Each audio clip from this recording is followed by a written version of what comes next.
free to climb into the tent. Maybe don't climb into Marcelle's sleeping bag. That would be nice. And we're going to get started with our presentation in just a moment, but before we do, I'm actually going to have my good friend, Callie Bacon, come on up here and talk about KMTA Snow School. We are collecting clothing and donations for KMTA Snow School, which is something Super Properties supports, and I think that all of us as outdoor adventurers should support. Thanks, Nicole. Yeah, so I'm here tonight, like all of you, because I'm so excited to support these women as they share about their absolute badassery earlier this year. But I'm also here soliciting donations to support the purchase of outdoor gear in adult sizes for teens. KMTA, which is the National Heritage Area, so Kenai Mountains Tourniquet Arm National Heritage Area. We get all of Seward and Moose Pass's youth outside for snow school, and what we find is that middle schooler and high schoolers don't wear kid sizes, which are very well supported by You Can Use It and Codes for Kids, but they need adult sizes, and a lot of them don't have what they need to spend the day outside. Maybe that's related to their family's income level, maybe it's that they have a family that doesn't get outside, but it's standing in the way of them having a comfortable and fun time. And so we are collecting either cash donations or gear. And if you didn't bring gear tonight but you wanted to donate some, come and find me afterwards. We have a little video playing out there that'll be on afterwards too, where you can see some of the fun stuff we've been up to. So thank you. Obviously no obligation to donate, but we are so grateful to Nicole and Marcelle for inviting us to kind of piggyback off this great event. Thanks. Woo. All right, guys, well, we're gonna get started now, and obviously we're both super nervous, even though we know all of you. We actually also have people watching on YouTube, and Wolfgang Kurtz and Ryan Parsons have helped us out with that through SAKtown Talk, and we really appreciate that because the extent of our tech ability is to hook up my computer to this screen and make this microphone work, so we've made it that far, but these guys are doing the much harder job, so thank you to SAKtown Talk. So for those of us that don't know us, my name is Nicole Lawrence, this is Marcelle Foxley-Brimick, and we've been friends for about 12 years now. We met because of our husbands, who are great friends, and also because we're both boat captains for major marine tours. So we've been playing around in the outdoors for about 12 years now, and we know that a lot of you guys probably followed along with Colby's updates. Round of applause for Colby. He's our video player in the corner, ready to play the videos that we can't manage on this thing, so hopefully he does well with that. But he did such a great job with the updates that he did on my Facebook. Originally, that was just to let my family know that I was safe and alive. And it ended up that a lot of people ended up following along, and it was kind of funny because Marcelle and I had no idea that people were paying any attention to what we were doing. We were in reach messaging, because we didn't have cell phones obviously, our friend Rachel Gordon, and we were like, hey, what's the hot goss down in Seward? Because we were just like bored on the mountain. And she's like, well, you guys. And we were like, oh no, what is Colby writing when Nicole writes all kinds of very personal things to this guy about what's going on up there, but he did a really great job. So thank you for being here to kind of hear the behind the scenes stuff about it. Just by show of hands, how many people here have climbed Denali? Yeah, all right, yeah, great, awesome. And a lot of people in our community have. We are so lucky to be part of a really active outdoor engaged community where people have access to this kind of stuff and can practice it, and we just feel really thankful for all of that support and knowledge around us. And we just want people to know that we're not up here tonight to say that we know how to do anything really well, because we don't. We're two noobs who just went out there and trained really hard for 3 years and managed to do it. But for anybody listening online that doesn't know us or our background, just know that we're up here sharing our story, but we're not trying to say that we know anything better than anybody else. And also I would like to know, is there anybody in this audience who's thinking about climbing Denali? Okay. Good to know. All right. So we are going to get started. Here you go, Marcelle. Yeah, as Nicole said, I'm Marcelle. Just wanted to share that I do hate public speaking. I am a little nervous, so I will be reading from my notes from time to time for sure, but we are really excited to share this story with you all. And if nothing else, hopefully it's slightly entertaining. We do share some pretty embarrassing videos and stories, so hopefully that's enjoyable for you all. Alright, so first things first, we want to talk about the name of the mountain. The name of the mountain obviously right now is legally called Mount McKinley, but I just want to say there have been lots of names for this mountain over the years, and we will refer to it as Denali when we are presenting about it today. That's the original Athabascan word for this mountain. That means the high one or the great one. And most climbers you talk to, I do believe, will refer to it as Denali as well. All right, so I do like to go over a little bit of kind of why we even decided to do this or how it even started. So growing up as an Alaskan kid, I was obviously always really impressed with people who'd climbed Denali, and I didn't know anyone who'd done it. Our family wasn't full of a bunch of mountaineers or anything like that.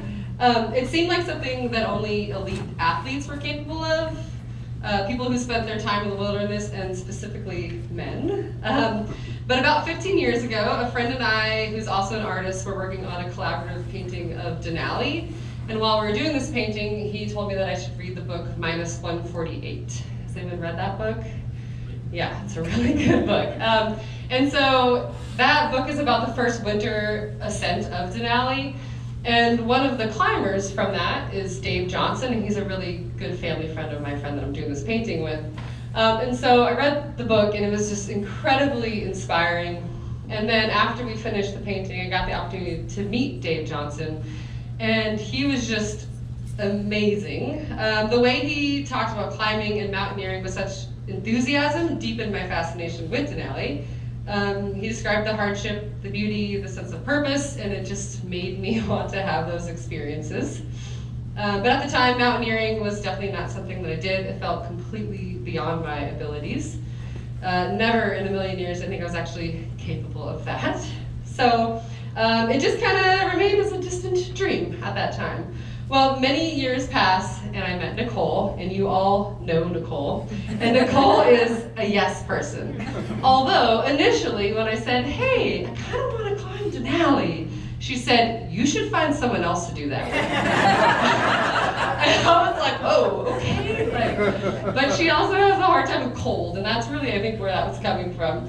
Anyway, she let it stew a little and decided for herself that she also wanted to climb. And so that really set things in motion. So at that moment, it became a distant dream and then became a goal that we were into or over done anything. So we definitely knew we needed professional help.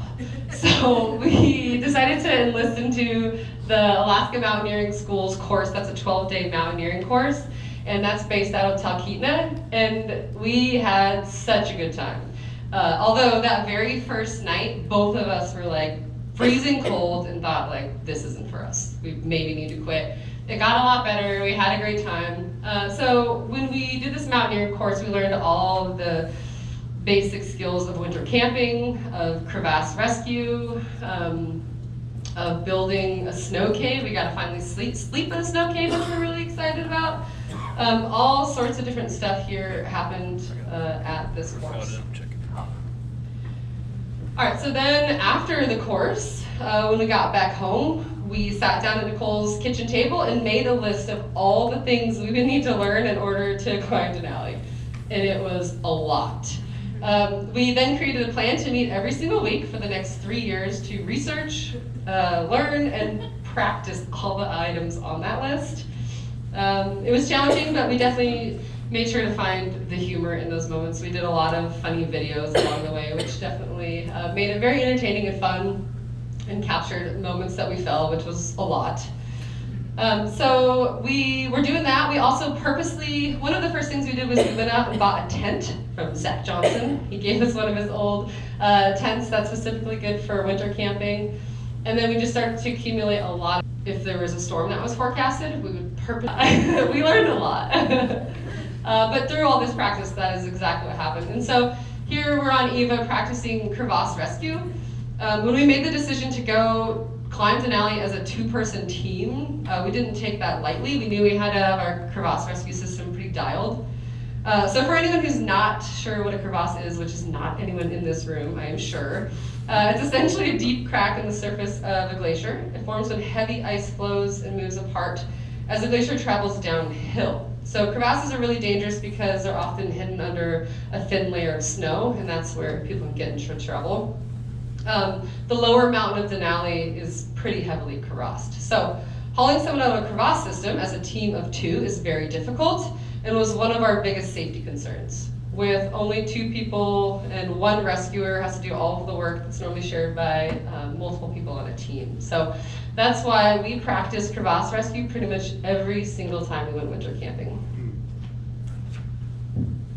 And sometimes we had to practice things that weren't as boring as this. Now, things you practice are crazy. So when we went on our AMS class, a guy, of course, told us that we could use a car transmission funnel to pee out of, and we are not anatomically shaped that way, it turns out. But Marcelle tried, so we'll show you the video.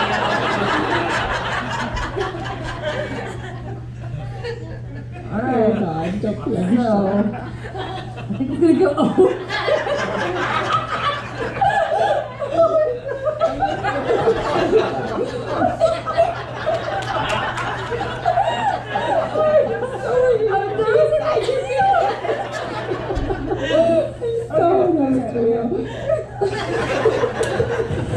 I was sure she was gonna pee in her pants. It was hilarious. So one important thing that we learned, we got advice from a lot of people, but not all advice is good advice. So about 2 years after our AMS class, we decided that we were ready to practice our skills, but part of the problem was that we hadn't really done any actual crevasse travel except for the AMS class. And you have to apply to climb Denali, and we were afraid we were going to get turned down because we had no real experience climbing big mountains. I climbed a few 14ers in Colorado, but it was really just a day trip. So we decided, you know what, we better put something on our resume, and Mount Rainier is a little over 14,000 feet. It's definitely not the highest mountain in the lower 48, but it is the most glaciated peak in the lower 48, and that's really what we wanted to practice. So we talked to 2 of our really good friends, being just Marcelle and I, that were actually going to attempt the summit. Rachel, through all the bad things that happened the first day, had some foot injuries, and she was really sweet and kind, and she didn't want to hold us back, so she decided not to try for the summit. And our friend Shelby decided that she wasn't as comfortable with the rope systems that we've been practicing for 2 years, and so she wasn't ready to go any higher. So it ended up being just a team of 2 on the upper part where you actually have to be roped in. And we made it to about 1,000 feet from the summit, and we ended up having to turn around. And I think that was so many important learning lessons here on this trip, but really, truly, the fact that for us, we focus so hard on not being summit hungry. It's not about getting to the top necessarily, it's always about coming home.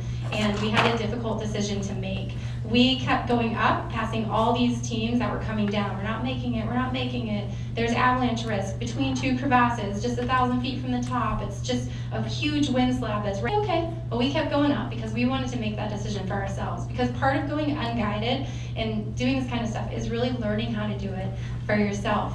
Well, it ended up that Marcelle and I were about the only 2 people left on the mountain after everybody had turned around until we finally got to the sketchy section. And then we made our call, which you'll see in these videos. But what was kind of funny is we didn't think about our friends Shelby and Rachel back at camp, who saw all these people come down and were like, hey, did you see Nicole and Marcelle? Did you see Nicole and Marcelle? And they're like, yeah, we told them it was sketchy, and they kept going up. So they were really happy to see us when we got down. But we'll go ahead and play these videos. Go ahead, Colby. This might be as far as we get. This might be the end. Sure. But it's been pretty incredible. There's only one group ahead of us. Everyone else turned around. So we're thinking we should probably do the same. Cheeseburger! Yes, I'm always thinking about food. All right, so after Rainier, we came back and immediately were like, we need to put our sights set on Denali and start all of that training. So it was a lot of physical training, And then also a lot of logistics too. So we were really meticulous with everything we did. As I mentioned before, we sat down and made lists, spreadsheets, and notes of everything. So on the left there you can see us pulling tires. We would pull tires at least once a week. That was a date that we never faltered on. And then we just lived in the gym pretty much. On the right there you see Nicole on the treadmill with the incline way up. And then, as I think all of you know, our favorite activity is backcountry skiing. And we didn't allow ourselves to have just regular fun ski days either. We made sure that we weighted our backpacks with at least 30 pounds, but typically more than that. And then we would hike up, and then sometimes we'd offload that weight for the descent. And we would fill water bottles is what we did for weighting our packs. And then typically we try and go backcountry skiing twice a weekend, and on the second day we do very little skiing, and it would be some kind of skills practice, whether it was skiing roped up or something else like that. And then we would meet every single week at one of our houses to just discuss all the things that we needed to work on the next week, and we just were really methodical with everything. Yeah, a lot of really dedicated time to it every week for 3 years. We didn't stop. And we also, part of our planning process was meeting with local people who have been on Denali, who have experience in extreme outdoor situations, and so many great people in this community who helped us out. So these are just a few. Special shout out to Zach Johnson, Mick Dalpas, Suzanne Butler, Shauna Cook, Raven Johnson, Mike Burmeister, Josh Thomas, Sarah Herman, Rachel Dow, and I know that there's more. This is just a short list. And specifically, really gotta do a shout out to Zach Johnson. He's here in the audience. He's one of the ones who said he climbed Denali. So Zach has experience on Aconcagua, Denali. He guided there for a long time, and Zach was like the first person that didn't make us feel like we were crazy to do it on our own. He's like, oh yeah, you guys can go unguided. We were like, what? Hopefully it was good advice. But Zach also then sold us our first tent. He lent us his gear. I'm really embarrassed to admit that I think that one of your snow stakes is still attached to our tent. So we didn't get back to you, obviously, but I'm sorry, we'll get it back to you. Zach would meet with us and go over notes, all the food that he had done when he had been in Denali. He gave us his special headache concoction that we actually used when we were at high camps. And man, I don't know if we would have done it on our own without Zach. So thank you very much to Zach. We really appreciate it.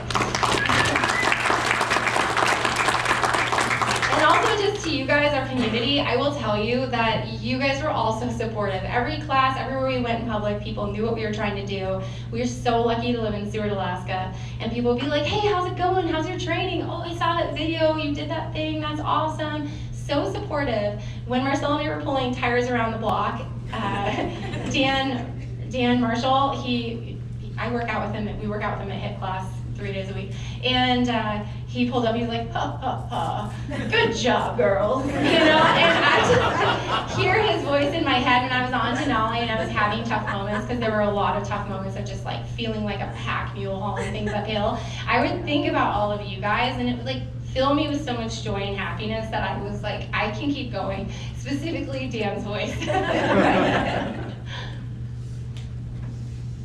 Also, it was really funny when we were pulling tires, how many people would stop and ask us like, oh, do you need help with your car or something? Being like, does it look like this wasn't planned? You know, they were wearing harnesses and all sorts of things. But it was also very endearing that our community cared so much. So we do want to go over the route a little bit. We could talk forever about it. I don't want to do that, but I do want to make sure people kind of understand just like how we got up Denali. And so we did the West Buttress route, which is the most common, least technical route. And you fly into base camp, which is 7,200 feet on the Kahiltna Glacier. And it's not actually in this photo here. It would be down there somewhere. So you fly into base camp. There we go. And then some people will stay there for a few nights. We just immediately took off to Camp 1, which would be right about there. And there's 4 different camps on this route. And so there's Camp 1 there, Camp 2 at 11,000, Camp 3, 14,000, and we refer to it as 14K a lot, maybe in this presentation. And then the last camp is Camp 4 at 17,000 feet, also referred to as high camp. But essentially, you climb the mountain twice. And the reason you do that is through a series of caching and back carrying.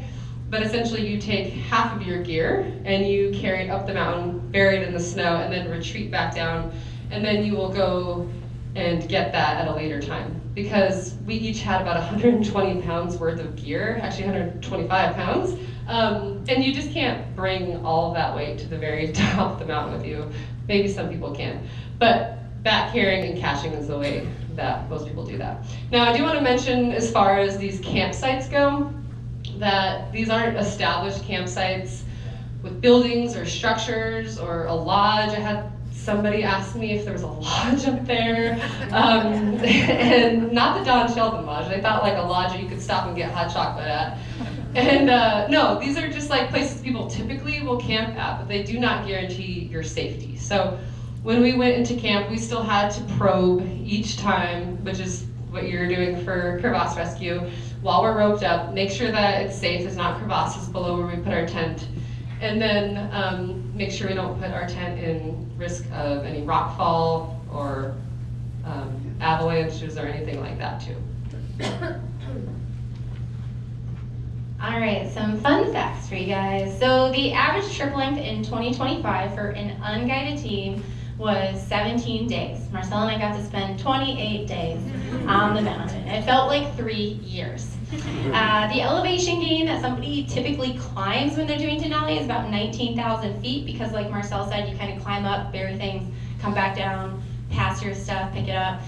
We got to climb over 32,000 feet while we were on Denali because we were there so long and we were busy acclimating. But it was really great Mount Marathon training, so it was great. We both got to PR in Mount Marathon. So, also about 1,000 people a year attempt to climb Denali, and the usual success rate is about 50% or a little higher.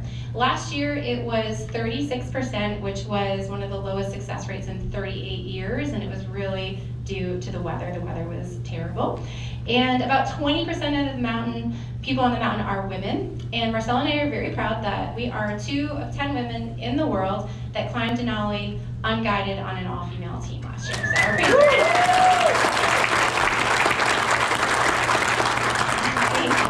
And temperature-wise, it was pretty darn cold. When we landed on Denali on, I think it was May 17th, we were looking at the mountain forecast and it was -60 to -70 at the summit, which maybe some of you hardcore people could do that, but that is too cold for us. So we kept really hoping that it would warm up, and it did a little bit, not a lot. But typically on the mountain, the climbing timeline is from April to July. The mountain actually shut down July 7th this year because of avalanche risk. So it shut down really early this year. And the success rate obviously wasn't very good because of weather and frostbite and all kinds of things. For us on the mountain, I'd say that it was pretty much always -10. And then with wind chill, it was anywhere up to -40 the whole time we were there. So that was pretty standard for us. All right, so I mentioned that we each had about 125 pounds of gear. So this photo on the left is all just my gear, all nicely organized, so you can see it there. And then the video and then Nicole had all the exact same stuff for herself. Yeah. The video on the right shows that it was absolute chaos. We exploded everything into her basement living room. I love this. And so then we started packing. We had to fit all of that stuff I had to fit all of that in my backpack and then a duffel, actually that duffel right there, on my sled. So when we were packing everything, we needed to make sure that we were thoughtful about where we put it to. There's certain things that you want to be able to reach very easily while you're climbing. And then just down to the very last minute, we were also trying to cut weight from anywhere that we possibly could. Nicole was cutting tags out of her clothing to cut weight. So we took it pretty serious, specifically because as a team of 2, that's actually one of the heavier teams that you could possibly have as far as like when you have a lot of people in a group, you are able to split a lot of group gear weight, but since there's just 2 of us, we had to split all of the group gear weight just between the 2 of us. So it's a pretty, a lot of weight that we each had to do there. Now, this was one of the least fun things that took the longest. And so this was food packing. And when we were doing this, we were pretty meticulous about this, as we were with pretty much everything else. We wanted to make all of our own meals, not use the Mountain House meals. So we spent a lot of years experimenting with our camping trips with different recipes, seeing what we liked, what we didn't like, but every time that we went winter camping. And when we did research, we found out that we needed to, or we should aim to consume about 4,000 calories a day, which is a lot. And it was pretty funny because I had a friend who's here, Kim, say, have you even practiced eating 4,000 calories? And at the time I was like, that is the most ridiculous thing to practice ever. Like, there's so many things that we need to learn. But then like we got up there and I was like, no, like I can't eat 4,000 calories. And so it was pretty darn funny and a really good point. And also at altitude, you lose your appetite a lot too. So a lot of times we weren't really finishing our dinners, or I was trying to finish Nicole's dinners actually, and would tap out a lot of times. But so this took a lot of time, and we would just dehydrate all of our stuff. We borrowed Sarah's freeze dryer as well, which was really awesome. And we would weigh and pack all of our stuff. So it came out to be about 2 to 2.5 pounds per person per day. Now we ended up with 5 meals that we really liked. We picked 5 breakfasts and we picked 5 dinners, and then we just rotated those meals. And so as we were practicing camping, we would kind of fine tune those meals. And then by the end, we were so sick of all of that food, except for Kodiak pancakes. We never got sick of that. Those were delicious always. And so we talked about how we were up there for a long time. We only packed food for 21 days, which we thought was extra. And then we also had some food that we packed at base camp just in case when we did get back, if we got caught by weather, we would have food there. As you know, we were there for 28 days and we did start to run out of food, but luckily we did make friends and they actually offloaded a lot of their food to us when they left. All right, so we make it to base camp. Now we're on the story of the mountain. Thanks for sticking with us through all the prep because that was a huge part of the process. So we land at base camp. We were a day behind schedule already because it was so cloudy. They hadn't been able to fly people in, which is a risk you take. A lot of people have really strict timelines. Luckily, we were only delayed a day. We landed and we immediately went to go see the base camp manager. This is Gabby right here. She is the sister of Janus. He works at Lone Chicharron. You guys might know him. And she has this amazing, crazy job where she coordinates planes and climbers and stressed out people and people who are injured, all kinds of stuff. Through April through July. Pretty incredible. So we went to Gabby and we brought her some treats so she would be nice to us when we needed to fly out. And we also picked up our fuel because they won't fly with that on the plane. And then you can see all these people here. There was probably 3 times that amount of people. We got dropped off and there were all these guided teams. And each guided team has usually at least, bless you, 5 to 12 people. And we were eavesdropping the whole time, just making sure that we didn't look like complete idiots. So we were listening to everything that they had to say. And then we took off, which is a scary moment because you can't, if you forgot a single thing, you're not gonna get it. So this was a big day for us, finally landing and getting the chance to practice what we had been practicing. Yeah, that made sense. So this is what we looked like whenever we stepped foot outside of our tent. I like to say that we were the most insane looking people on the mountain. Even though pretty much every other climber had most of these same articles of clothing, I think ours were more brightly colored or more mismatched or something, but as you can see, we look pretty crazy. But they were all really necessary. So every time we would cover our skin from head to toe, and it was absolutely necessary for the cold and for the wind and for the sun. So we have buffs, we have our sun hats, we have sun shirts all the times. These things that are covering our nose that look the most ridiculous piece of item are called outeroos, and Nicole found those online and they were a lifesaver, and it turns out everybody got the memo because everybody was wearing them. And they really protected us. We never stepped outside the tent without them. They even have a little flap that goes under your nose so that when sun reflects off of the snow, it's not burning the underside as well. And that was actually super helpful. And then under all of this, we had 70 SPF sunscreen on, just in case some skin was showing. All right, so I mentioned that we got to base camp, and then we immediately took off. We didn't spend much time there. Nicole said that we were eavesdropping and doing all that while we're packing. And then it's about 7 miles up the glacier to Camp 1. And it's not a lot of elevation gain, which is nice, but 7 miles isn't nothing. So we got there, and then we had to set up camp. And that requires, as you notice, our tent's pretty massive. It has a lot of anchor points. You have to pick up a tent site, you have to level a platform, you have to dig in all these parachutes. Then you have to dig out our vestibule, and we'll show you what that means on a different slide. Offload all your gear in there. So it's a pretty long process, and pretty much every single move day we found that we were cold, tired, and a little hangry. And so then you still have a lot ahead of you. And then once you get done with all of that, then you have to start the arduous process of boiling snow. So yeah, I guess getting into all of that. So here's Nicole digging out our vestibule area. So that's where we would cook pretty much every single night. On the right, that first night we cooked outside, which is what we did whenever we camped here in Seward. That's the only time we ever did it on the mountain on Denali. We cooked inside that vestibule, protected from the elements the rest of the time. So that was really nice. Part of the reason we picked this tent actually because it does have just a massive vestibule area for cooking and hanging out in. So boiling snow is how you get your drinking water. We didn't have to carry 21 days worth of water with us. We used what we had, which was endless supply of snow.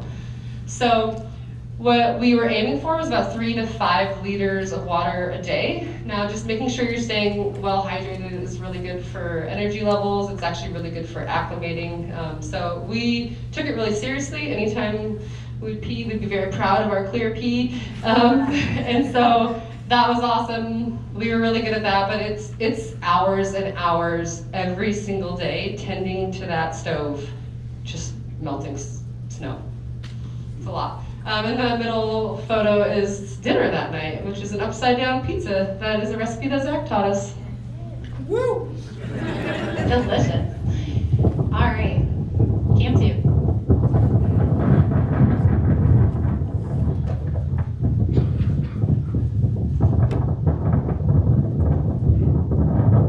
So it's a little deceiving when you're on Denali. Sometimes it looks really nice and clear and bluebird, but they're actually really, really windy days. And Camp 2, we had been hauling gear nonstop for days. So day 3 we arrived there, but then we had to go back down, pick up our stuff at a cache site. We had to take stuff up higher, bury it, and come back down. We spent about 5 days at Camp 2, and this camp is in a huge precipitation zone. So a lot of people actually end up getting stuck at Camp 2 for quite a long time. We were lucky when we got out of there, the people that were behind us in their timeline ended up having to shovel 3 feet of snow off a night. They barely got to sleep. They had to wake up every single hour so that their tents wouldn't collapse. We got relatively lucky when we were here. We were mostly traveling through whiteout conditions all the way from Camp 1 to Camp 2 for the first 3 days, so having navigation dialed in was really important. By the time we got to this camp, I was a little on the miserable side. I think I said to Marcelle, I don't ever need to do this again. You're hauling 100 pounds uphill every time you go uphill, and it's just exhausting. And coming from sea level, you know, so many people came from Colorado and other places where they were better acclimated, but not us. It was painful every step of the way. So we got here, and we had finally our rest day, our first rest day this whole trip, and it was awesome because we got to go skiing. And who thought that they would get to enjoy powder on Denali? It was so cool some of the other cool things, so we did use skis as a mode of transportation, and I do have my skis over there for you guys to look at. If you aren't familiar with skinning, that's the blue thing on the bottom that keeps me from sliding backwards. And it's a really nice movement when you're on the mountain. It also prevents you maybe from falling into crevasses a little bit more because your weight is distributed better. So for safety, for comfort, for speed, for everything, we chose to go on skis and not snowshoes, and thank goodness. Snowshoeing looked absolutely terrible. And so we got to go skiing for fun too, which was really great. And it was the first day I got to hang out with Marcelle in 5 days, because you're so tired and so cold. You're roped up 45 feet behind each other in a whiteout, just stuck in your head for 8 hours a day. So it was really nice to hang out this one rest day. So yeah, Colby, go ahead and play the video of Marcelle snowboarding.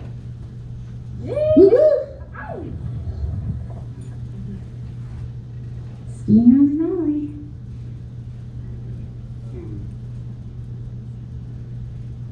So that's camp 2 There's down. camp. Come down. And there she is. And this was a crevassed hill that we were on right there, but we had talked to some people. We got a lot of advice from people we met on the mountain. We made a lot of friends on the mountain that we'll talk about. And they advised us that, yeah, we went roped up, but then we skied down unroped, which is great, because it is very challenging to ski roped together as a snowboarder and a skier, but we have successfully done it. And the other thing is, when you're acclimating, it's hard for me. Marcelle does way better with acclimating than I do. But you're supposed to get out and move around. That really helps you out. So even though all you want to do is lay in bed all day, getting out and moving is so important. And so having our skis was a big part of that, because if it had just been, hey, let's go snowshoe up that hill, I don't know that I would have been inspired to do it. So, all right, day 8, we got to camp 3, and this was such a big deal for us. When we were planning and looking at the route and trying to figure it all out, we told ourselves, if we got to camp 3, this would be huge for us. We would have bypassed so many crevasse hazards, serac hazards, falling ice, debris, avalanches, hauling all these things uphill, altitude. We would have overcome so much just to get to this camp. And if we made it here and we didn't summit, that would be okay. And I still stand by that. But most people get to spend about 4 days at this camp. As many of you know, we spent 17 days at this camp. We called it home. We planned to get 14K tattoos on us, so if you want to know why. We felt like we lived there forever.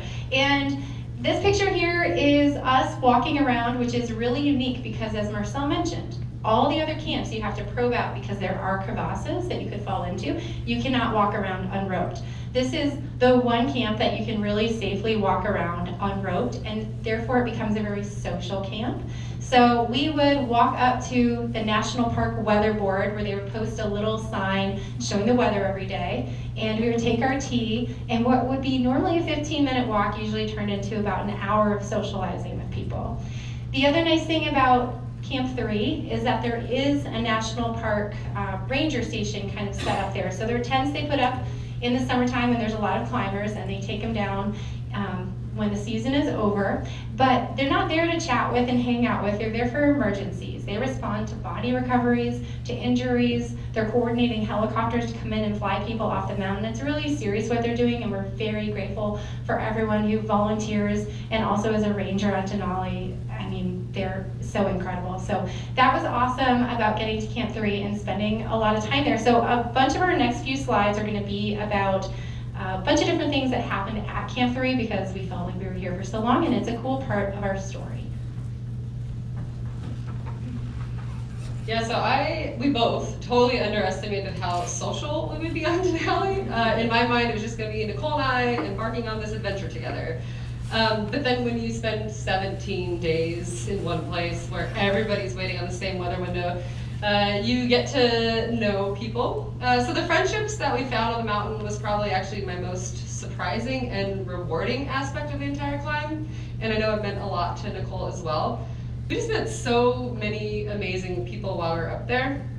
And although these people were practically strangers, they became people that we cared about and considered to be pretty good friends rather quickly.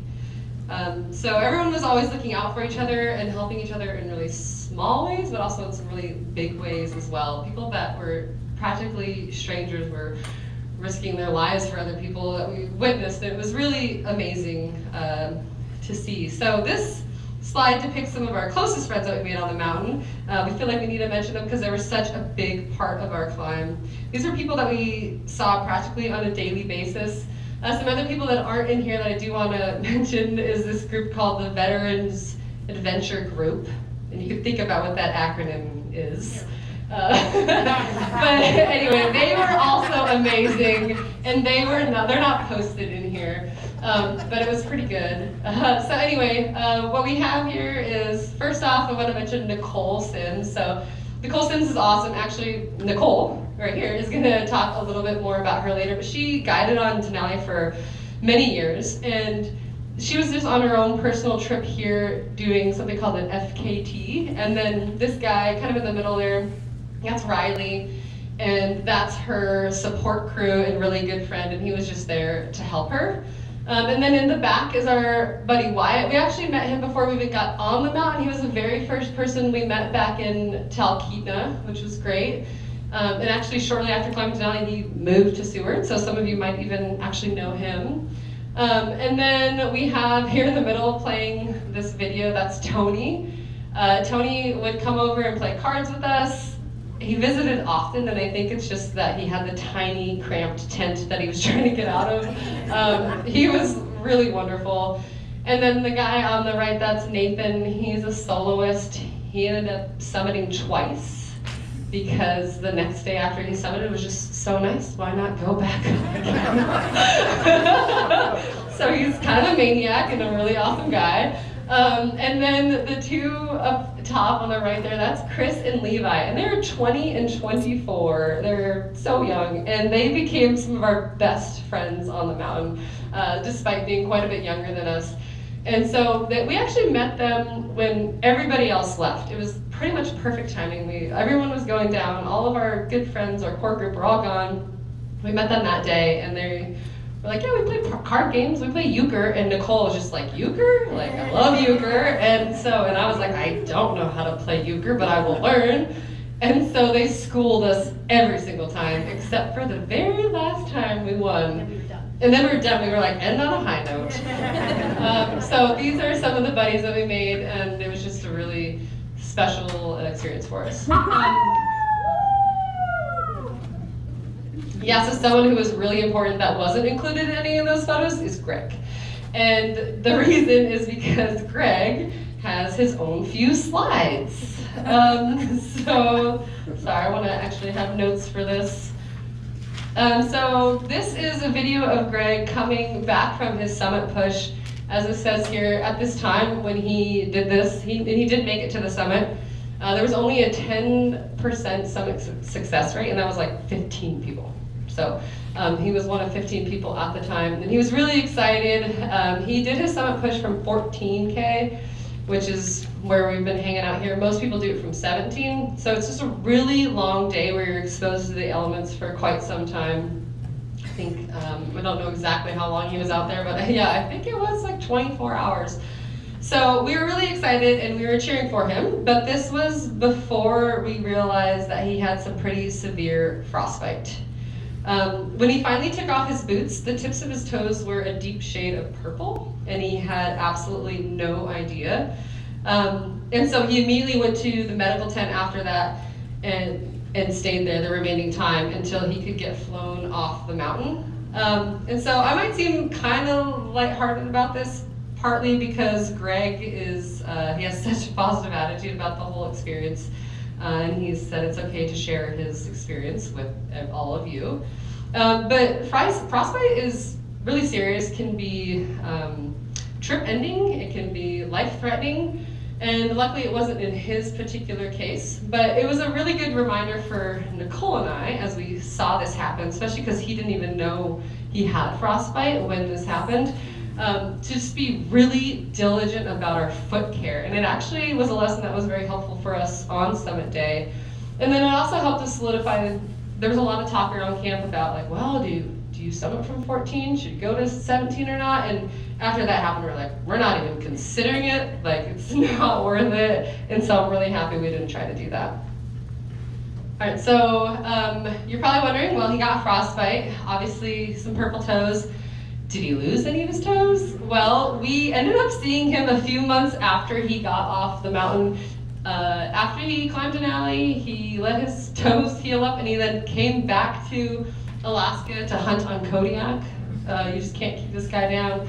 And so we went to a restaurant with him, and Nicole insisted on him taking his boots off in the middle of the restaurant.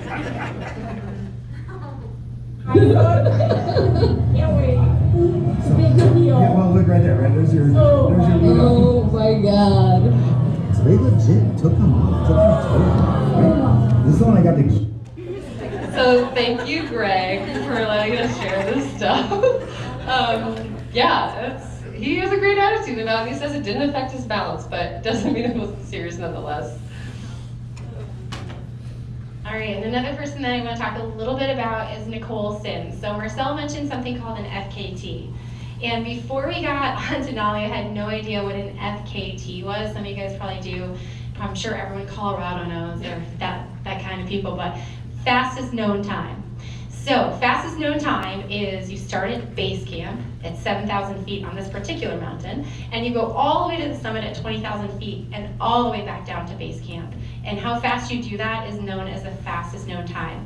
We met Nicole and Riley. She was one of the most friendly, welcoming people that we met on the mountain. Had so much experience and wasn't afraid to talk to us or embarrassed to talk to a bunch of noobs. She's like, come camp here, camp next to us. So inviting. This was the first day we met, and Marcelle and I laughed so hard about this picture for so long because look at her, she has nothing on her. I look insane. Like, you can't even tell I'm a human, and that's my sled full of gear on top of the gear right now. And she's just like whoop whoop whoop skiing down, just amazing. And so anyway, so as far as the FKT, the record right now, just so you guys have some concept framework for this, is 21 hours for women. It was set by Katie Bono in 2017. Now, that was a long time ago. So Nicole has trained, and she was trying to break that. It's a pretty big deal. And for men, just so you know, Jack Kunzel, who we actually got to meet on the mountain, he did it in 10 hours in 2023. I know it's insane. So Nicole's super excited about it. The way that you do it is you climb the mountain first. She did the whole thing we did. She climbed the entire mountain, because you're building up your red blood cells and you're getting acclimated. And then she headed back down to base camp when she saw a weather window, and she was like, all right, this is it, I'm gonna go for it. It is insane. Colby, will you play this video real fast?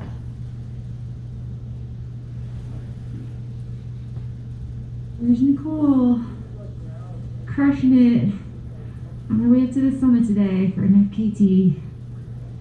Go, girl, go. Okay, now that might not look like she's flying. It took us 8 days to get to the spot. That was 5 hours from base camp for her. 5 hours. We woke up, we were just like, rubbing our eyes, and she's passing our tent. She left at 5 a.m., it's 10 a.m., and she crushed it. Unfortunately, she took a route to avoid the crowds. You can see there's a lot of people on the mountain because the weather was finally nice, and it had just snowed, and it was just punchy, wind slabby. It took all her energy out, it slowed her down. She still made it to the summit in less than 12 hours from base camp, but when she started coming down, she decided to rest and play it safe, because she also, I think, makes really wise decisions. And I do want to make a point that there were a lot of really incredible athletes while we were up there. Tony, the older guy that you saw in the video, he was a wildland firefighter. He was an ex-Army Ranger. We met active Green Berets on the mountains. There are Olympic athletes on the mountains, people doing these FKTs. And honestly, for somebody like me, who's just a person who works out, it was really intimidating. People on the groups, they probably moved more about my speed. But the people that were there soloing or in smaller teams like Marcelle and I, they were whizzing past us. So here's something short transcript of something I wrote on day 20 of being on the mountain. And please keep in mind that is 3 days longer than most people spend on the mountain in 2025. But just so you understand the head game that it is too. Trying to keep a good attitude, but I have this cough and I feel weak. It's crazy what a head game it is being up here. We go uphill, people pass us, left and right. It makes me feel so weak and slow. Like everything is unattainable. And I have to remind myself not to compare. Yeah, it's really hard. Like it's it's a struggle being at altitude for me for sure, and I know some of you have probably felt it before too. And just to know that you're like fast at sea level and you're fit at sea level, and then to have people just fly past you all day long for a month straight, it's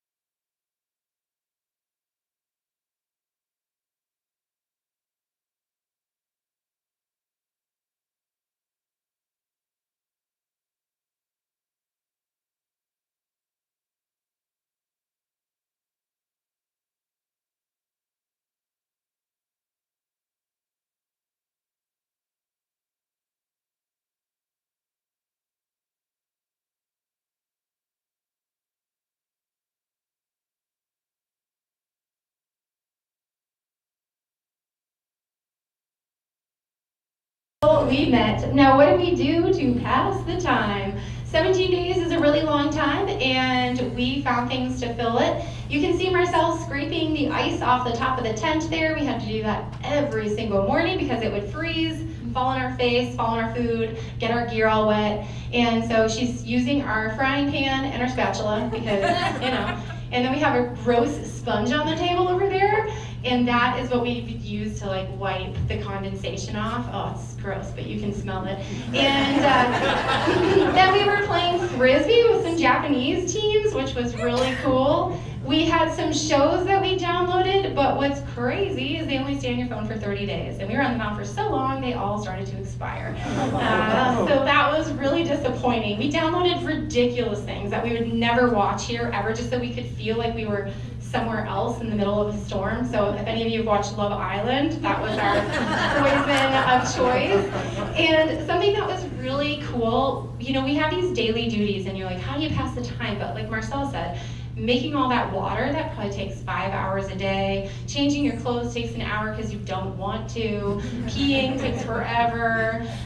It just all takes a long time. But what was really fun is Marcelle wakes up early. So she would wake up and go to the bathroom and journal and drink her coffee. And I'm just like not rising to the world. And she'd be like, what would you like in your tea? Here's breakfast, you know, breakfast in bed. So I would have my princess time, we called it, in the morning. And she would serve me and make my tea. I'd like a little honey and a little sugar and a green tea, thank you.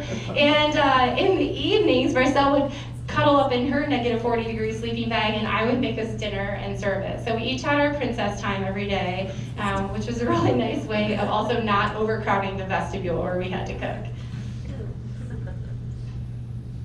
All right, so I'm not gonna talk much about this. This is our tent tour. Go ahead and, oh, Colby's running with his glass of wine to the computer. You got it. Paul and I are hanging out on a weather day. It's blowing up to probably 25 or 30, they say, -40 with wind chill. So we have it really organized in here. Organized chaos. Organized chaos. So Marcelle, what do you have over on your side of the tent? Oh my gosh. So many things. The med kit. Med kit, that's pretty important also. Battery pack, little battery charger, Journal, waterproof. yes. Water bottles, Yep. stuff sacks full of dirty clothes. Dirty clothes, so many, well, we're just wearing all our dirty clothes basically. This is a new shirt today. She feels really special today. And new Is underwear. it day like 17 and you finally put on the new shirt? Well, yeah. I still have on the same shirt that I've worn for 17 days. Yeah. And then we have we have these little pockets, that's where the hairbrush lives, which is really helpful. And my inReach lives up here, my little one. And then over on this side, I like to stash my things, like these I'll sleep with. I've got my own private garbage bag because I make a lot of garbage. And water bottles, gloves. It looks disorganized, but it's not. And then we actually got extra toilet paper today. We maybe had like 5 squares left, and yeah, that was getting really scary. I'm trying to dry out these boots because they got super fucking wet because my water bottle spilled yesterday. And then in this pocket, I've got all kinds of things. My wires, my hand creams, suntan lotion, sunglasses. So like we basically know where everything is all over the tent. It looks crazy in here right now. This is my wake up in the middle of the night, eat these snacks. She does wake up and eat snacks. Every night. I hear it. Don't do this in my normal life. Just like munch, munch, Wake up at munch. like 3 o'clock in the morning so hungry. Which is good. It's really good though. And then I have my little corner pocket that has my wax earplugs, which is really lovely. And then this is our kitchen area.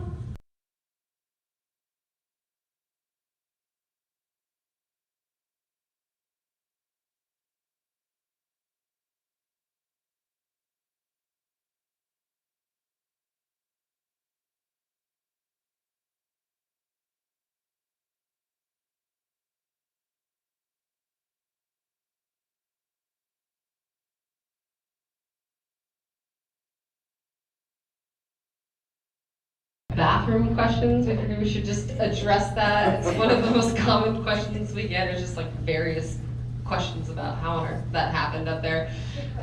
So in an effort to keep the mountain clean and sanitary, especially since we're boiling snow for drinking water, it was really important to keep that contained.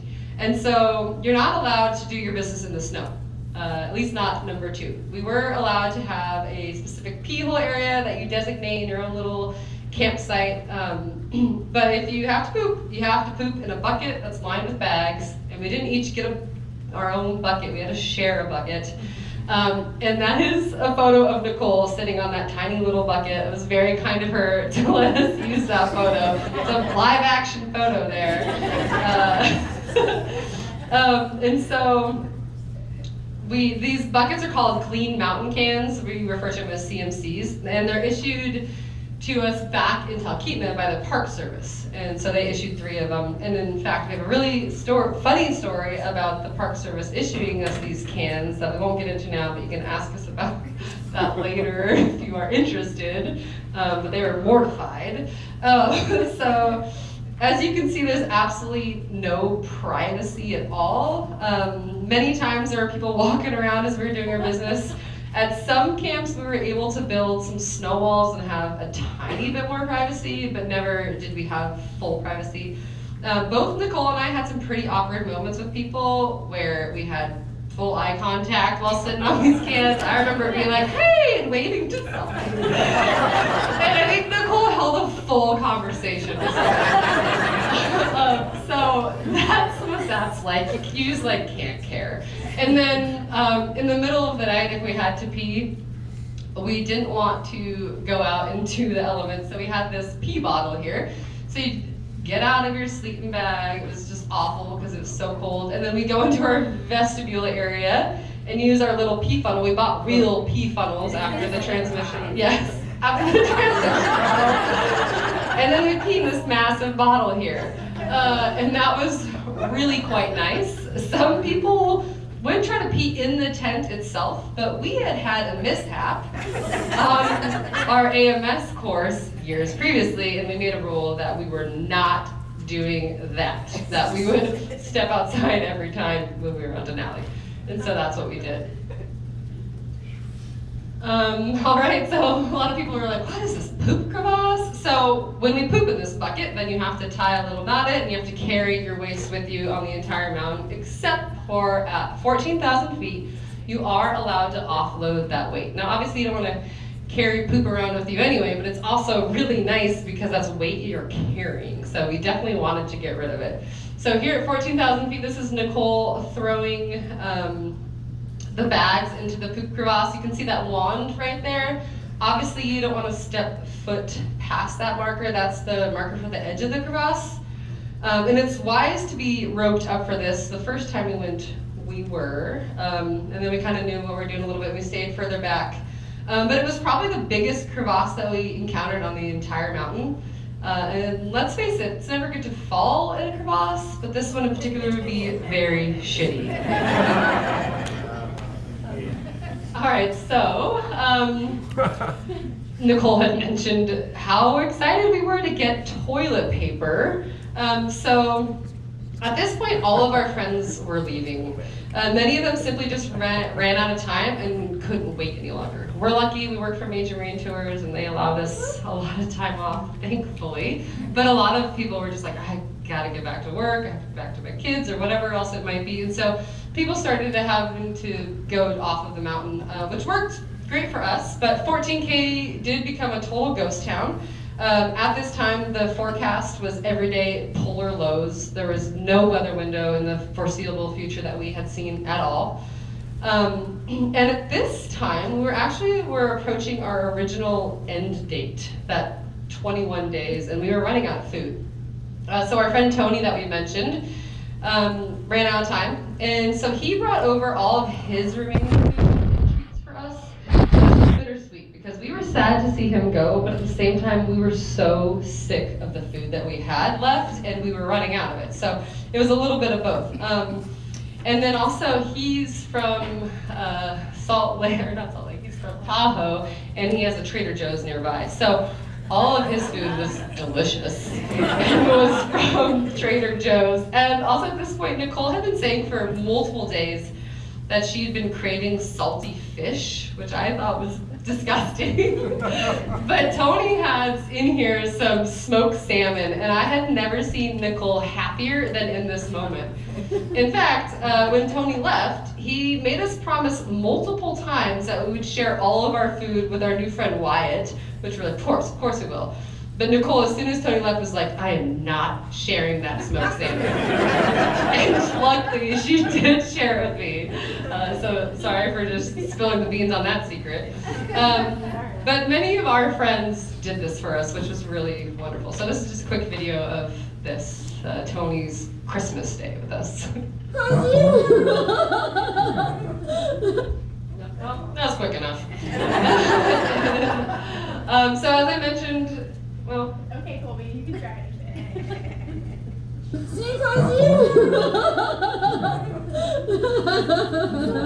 Wow! Oh, wait! Yeah! I have so much treats. I wasn't a huge fan of the cider. There's only a few Marcelle outside. really loves this. What is this? Is this coffee? That is. No. Yeah, I mean, his food was really good. And so, like I said, all of our friends were leaving at this time, and Nicole and I are pretty good about just having fun and being silly through hardships and just our everyday life, and we think it's really important. And so this is a video of just as we were waiting at 17K, or 14K, like not just our friends, but everyone was leaving. And we were kind of like, oh my God, like, this is kind of nuts. Like, we're the only ones sticking around here. All of the tent sites were just like, they looked like an abandoned ghost town. And so we decided to make videos pretending like we were discovering ancient ruins as we were going around. And so this is a video of Nicole pretending that we have just stumbled upon an ancient ruin. They spend most of their time and effort on the latrines. So let's go check out this one. Watch your steps.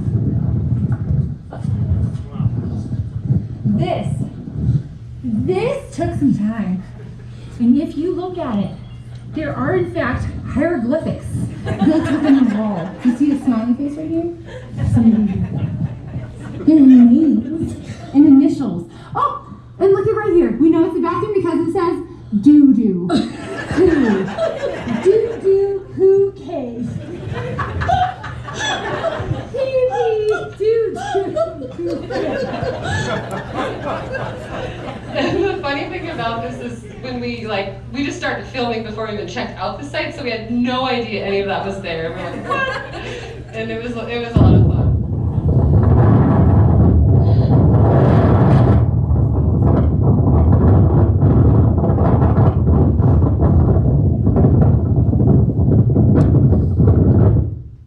So that just shows you some of the weather that we were experiencing most of the time that we were there.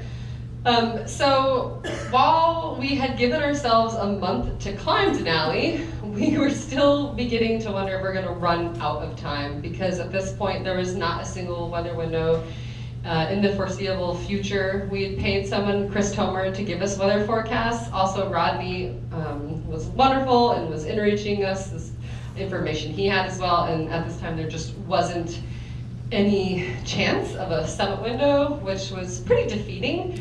So At times this was very mentally taxing, and we were just making decision after decision, waiting for weather windows that seemed to never come. So the video we want to play for you just kind of depicts like the less fun part of it, and it just shows Nicole with some real talk, a few swear words, but I don't think any of you care. How you feeling, Nicole? I feel like we really want to get up there, and also so we can go home. But like, there's no good weather windows. It's all super sketchy, and we've already done that once. I'm trying to be smart. Nobody's summited in forever. So now we're just trying to decide if we pack up all our shit, or we just fucking lay in our sleeping bags and watch Love Island.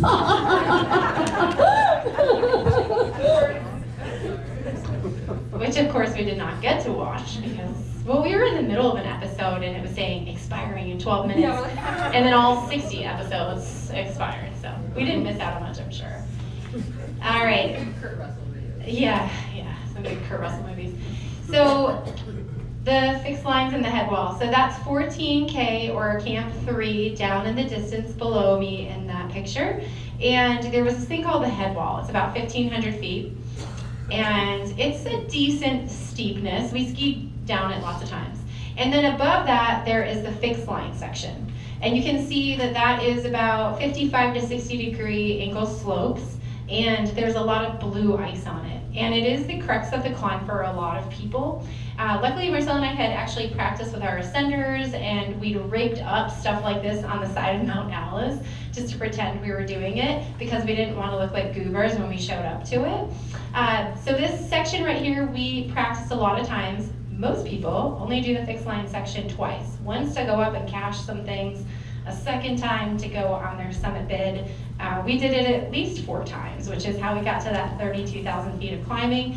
And it was a lot of just trying to acclimate and cache stuff up at the top.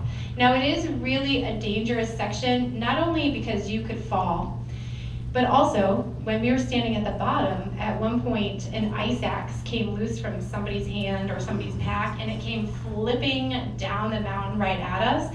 And Marcelle's first instinct was to catch it.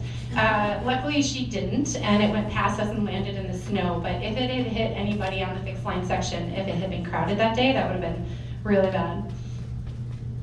And this is another picture of this fixed line section head wall. That is Marcelle right there, and that big gap that you see there, if you could look into it, it's a deep, dark blue hole. It's called a bergschrund. It's where the glacier pulls away from the mountain.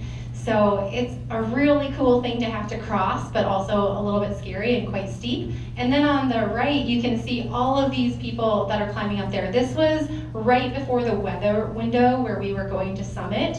So there were a lot of people in line. It took us almost 2 hours of waiting in line to get up this section, and that might not sound like a big deal, but it's not just about patience, it's about warmth. I get cold really, really fast, and having to stand there for 2 hours in negative 30 degree weather was really hard, and then having to do the hardest section after that. So that was definitely a challenging thing, but luckily of all the times we did it, it was really only one time that it was like that.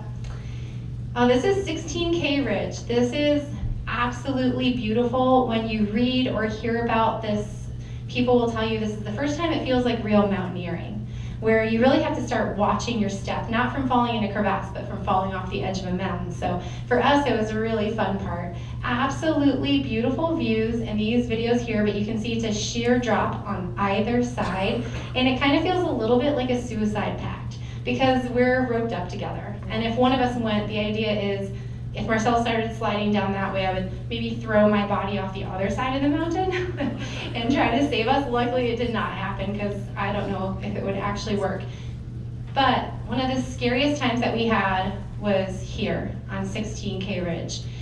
Marcelle and I had an attempt at the summit, as most of you guys probably know if you followed along, and we got to 17K.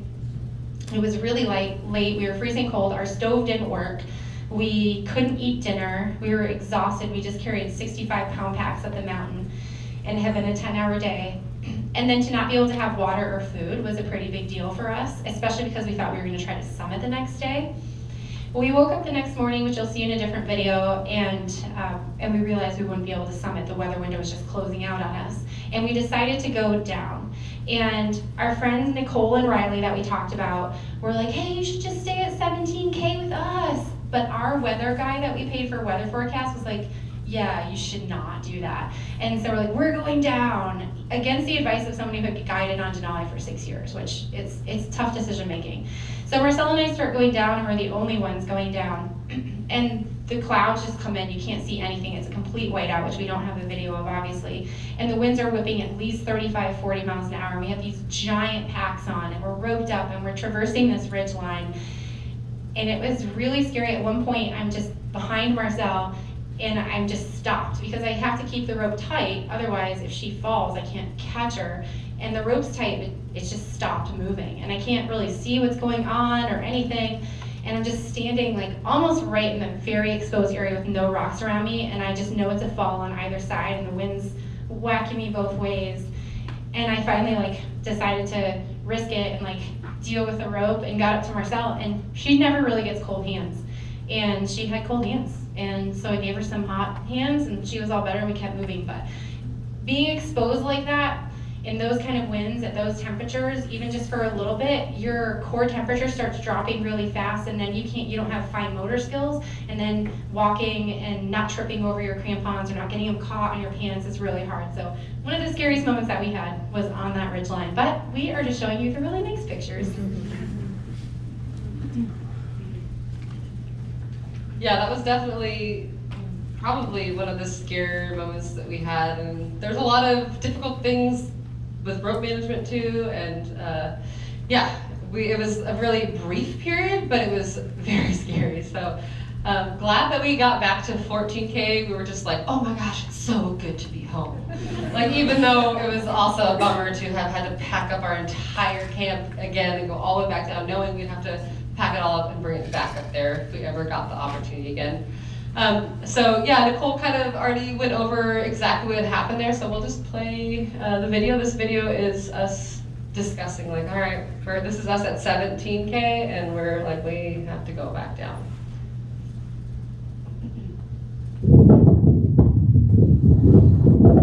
All right, Nicole, where are we at? 17,000 feet. Pretty cold. We're not gonna summit today. We're actually gonna go back down and see if the weather window comes up. Trying to play it smart. It's supposed to get pretty windy later. Here's Camp 14 down there. How cute is that?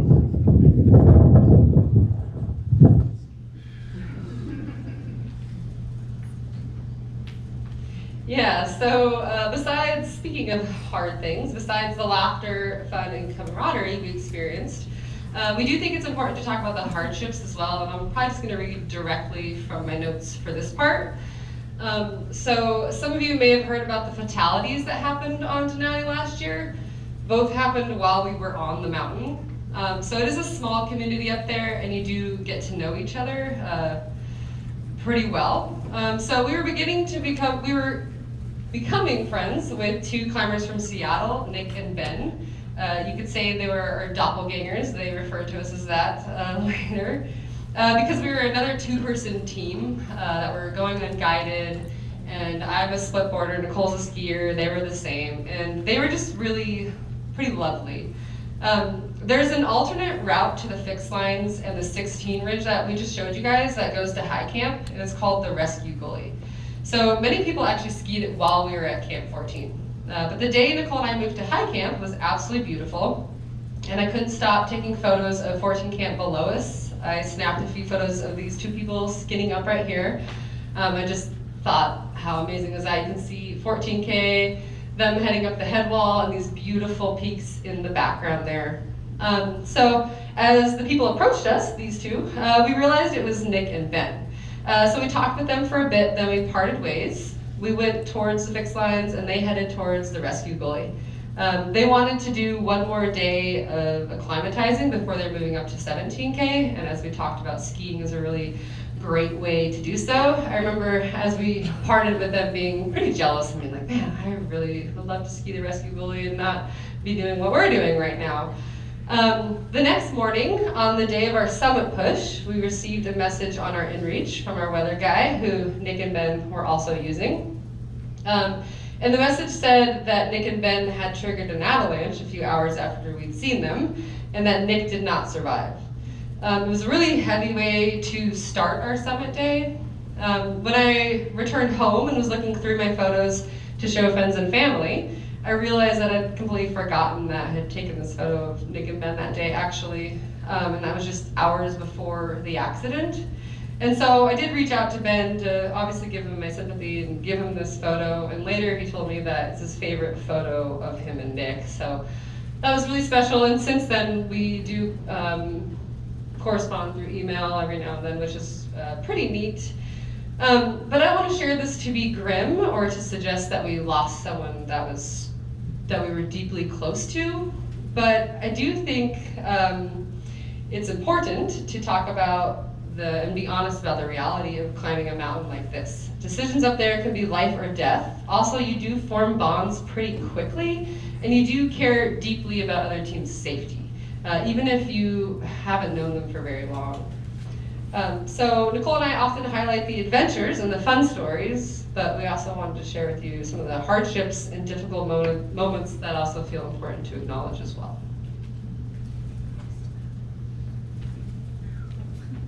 All right, so finally, day 26, we get to try for the top. We had a great weather window. It was the first time there were 3 days of decent weather in a row the entire time that we've been up there. A day to get to this camp, a day hopefully to summit, and then a day to get all the way back down to base camp.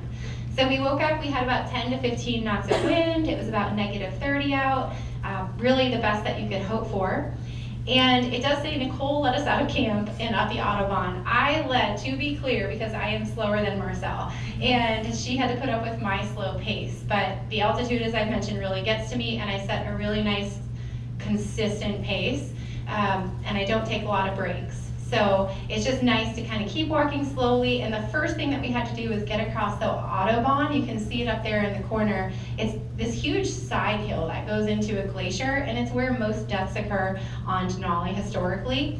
It is another part of like the crux of the climb really. And we wanted to wait until it was warm enough to get through there without getting frostbite. So we didn't get going until about 11 o'clock in the morning after we just gotten the news of Nick and Ben, but we geared up and we started out, at about 11, and we didn't know how long this day would take us. Marcelle, how are you feeling on summit day? I'm very excited. We waited 25 days for this. 26. And the boys are gonna get a flight with K2 and fly over us, which is really exciting too. Looks nice. We got a shot. Let's see what happens. Yeah. All right, so I mentioned that the boys had a flight with K2, and just like a few weeks before we climbed the mountain, I think, or maybe, well, anyway, we were at a Rotary event, the Kentucky Derby event in town, which is really fun. And our husbands bid on a K2 flight over Denali, and they were like, oh, we're gonna get this flight, and then we're gonna fly over you guys on summit day, and we're just like, oh my gosh, like for one, you're assuming that we're gonna summit, and then also how do you possibly coordinate with that with us? But somehow they did, which was really impressive. So these are actual photos that Colby and Rodney took. And this was also a really big deal because many of you might know that my husband has a pretty big fear of flying. So the fact that he was willing to get in a plane and fly over Denali was actually pretty awesome. So it was pretty inspiring for me to knowing that too. So it gave us a little extra boost. So this first photo is really neat. It shows that's in the black circle there, that's 14K. So that's home. And it shows you kind of just where it's positioned on Denali. You can see those massive crevasses below it. Then there's that middle photo there, that's 17K, a much smaller camp as you can see. In fact, that little gully on the far left, that is the top of the rescue gully. So people who are skiing it will just drop in right there. And then the Autobahn is actually kind of where that tip of the wing is on that middle photo, kind of crossing over. And on the right, those are not Sasquatch That is Nicole and I. And though we look very dark in this photo, Colby and Rainier said that they could tell it was us because of our brightly colored snow pants. So who knows if that's true or not, but we turned and we waved, and it was pretty cool knowing that they were flying over us at that time on Summit Day. All right, well, we got going and we didn't take a lot of pictures of our summit day because it was really cold and I didn't want to take my hands on my gloves. So we have, we have our high camp in the distance where we took off from, and we just crossed the Autobahn. So here we're at about Denali Pass, so we made it past that, and the wind starts gushing at you through Denali Pass.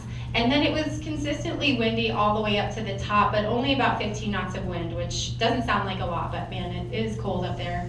And Pig Hill is the last hill that you really have to climb before you get up here to the summit. And I had read all kinds of accounts, listened to things, that the weather can turn here. You can get to 19,500 feet and still not make the summit. That's actually pretty common. You can end up in a whiteout, you can end up lost. People die here from HAPE and haze and all kinds of other high altitude related sicknesses.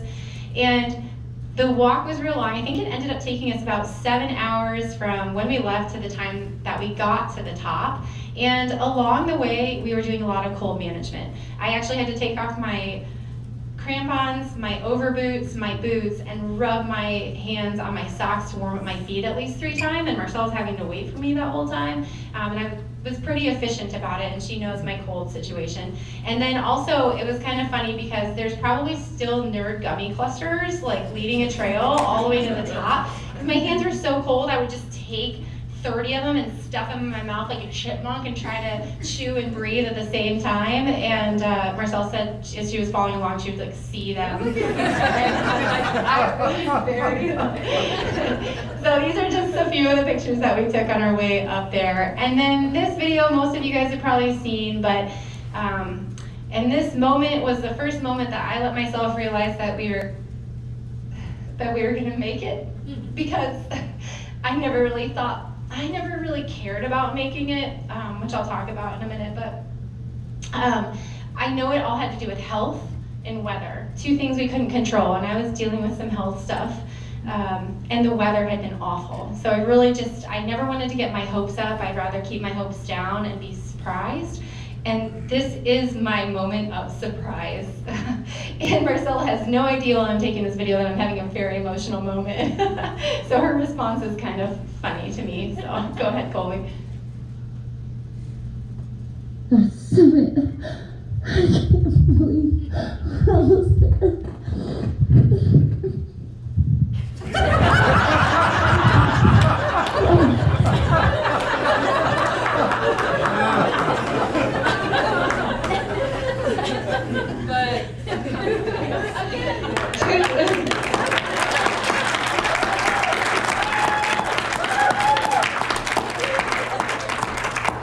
there. Moments earlier, I did have my own kind of moment. So, but yeah, I was oblivious, just like, hey. Saw the video, I was like, oh, that doesn't make me look very good. Anyway, yeah, so we made it to the summit of Denali.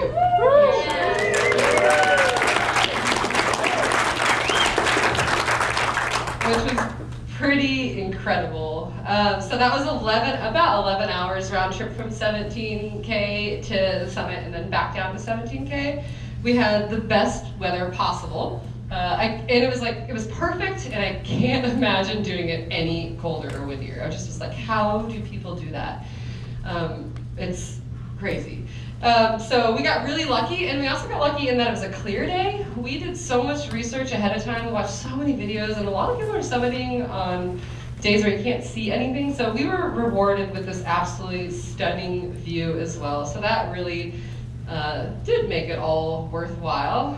So that moment we made it to the summit, that was a culmination of years of planning, training, sacrifice, difficult decisions. We had worked really hard to get there, and it felt pretty good to be 2 best friends standing on top of North America together.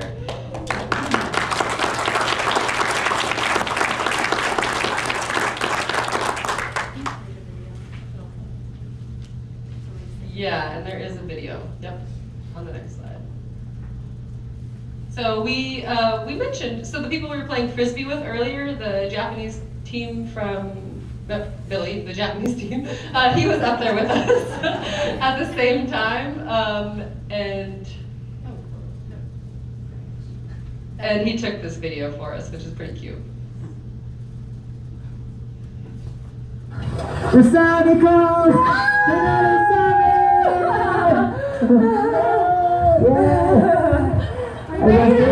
Yeah, you made it? Now we gotta get down safe. Yeah, look at this view. This is the top of here's the top of it. Okay.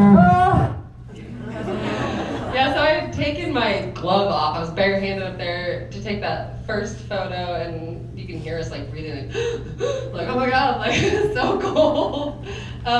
But in that video, you can hear Nicole say, "Now we have to get down," and that was a real concern because we were both very aware that the trip is only half over, and most of accidents do happen on the descent. So we did take that pretty seriously. Now.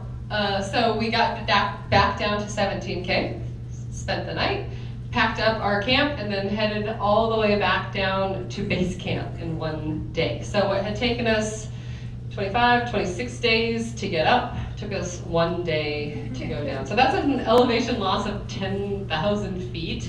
So that was a huge day, even if we are going downhill the entire time. So when we got to 14,000, we did take a break. So here we made sure, and we were pretty tired at this point because we just had a long summit day the day before.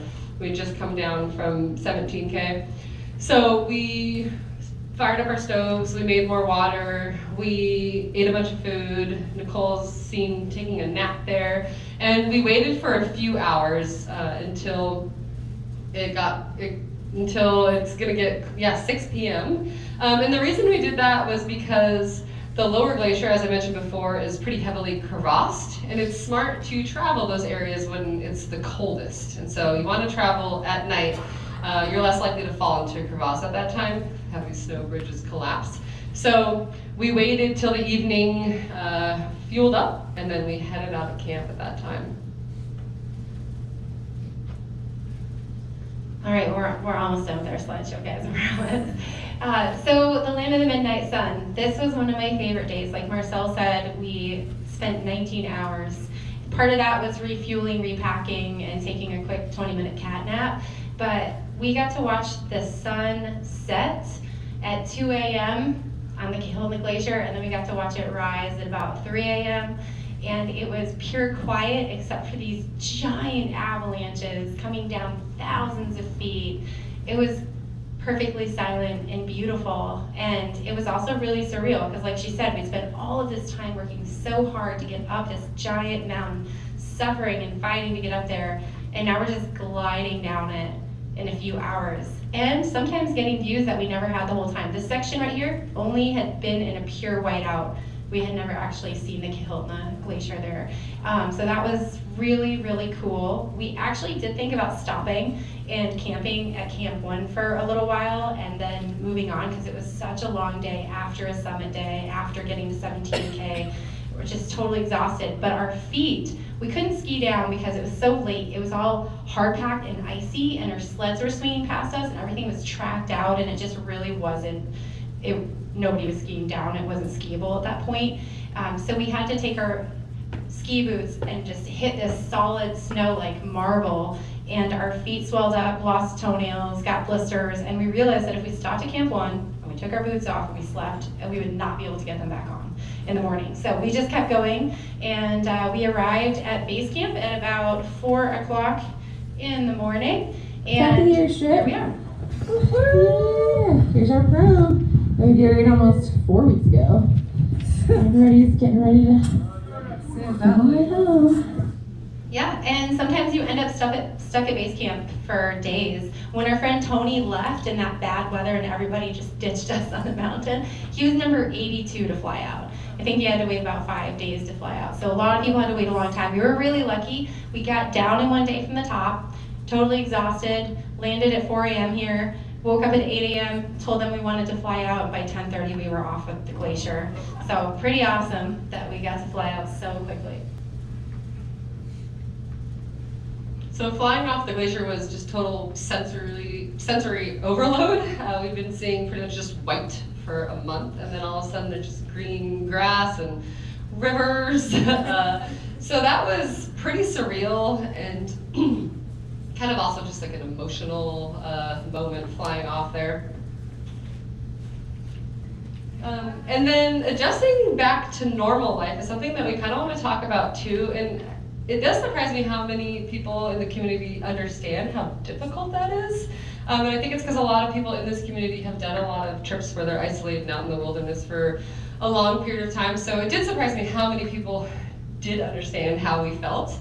But adjusting back to normal life wasn't something I was fully prepared for, actually. It was actually a lot harder than I expected. And honestly, even after 28 days of living in the cold, I don't know if I was ready to come off the mountain. I wanted to see my husband, but that was pretty much it. I wasn't ready necessarily. And I think it was due to a few things, but I think it was because I needed time to process the experience before moving on from it. As we mentioned, we just came down so fast. You spend so much time climbing the mountain, and then all of a sudden you're down, and then you're at base camp, and then you're in Talkeetna, and you look up and you're like, I was on the top there just 2 days ago. And so that was kind of a really difficult time. And initially, I noticed that I just kind of wanted to like stay in this Denali bubble. I was like kind of only communicating with the people from the mountain who had experienced and understood the experience that we just had. In fact, this was actually something Raven Johnson had mentioned to me before we left, but I didn't really understand it. They were like, it's good that you have Nicole, because Nicole will understand exactly everything you went through. And I was kind of like, yeah, okay. And I didn't really give that any weight. And then when we came back, I was like, wow, I get that. And so I definitely found myself spending a lot of time thinking about our whole experience and just trying to stay connected because I was afraid it would slip away too quickly.